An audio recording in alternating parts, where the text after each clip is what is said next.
Asia কাপের মঞ্চে মুখোমুখি হচ্ছে বাংলাদেশ ও ভারত।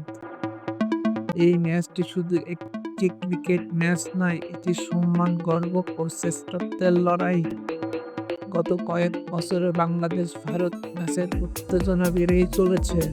দুই দলের ক্রিকেটাররা যখন একে অপরের মুখোমুখি হন, তখন কেবল তাদের ব্যাট বলই কথা বলে না, হয় স্নায়ুর যুদ্ধের এক কঠিন পরীক্ষা।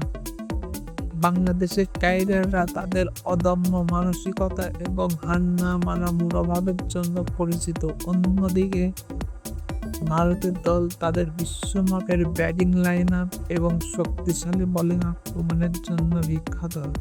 তাই এই ম্যাচের ফলাফল দুই দলের জন্যই অত্যন্ত গুরুত্বপূর্ণ। বাংলাদেশ চাইবে ভারতকে হারিয়ে টুর্নামেন্টে নিজেদের অবস্থান আরও মজবুত করতে, অন্যদিকে ভারত চাইবে বাংলাদেশকে হারিয়ে তাদের টুর্নামেন্টের অবস্থান মজবুত করতে।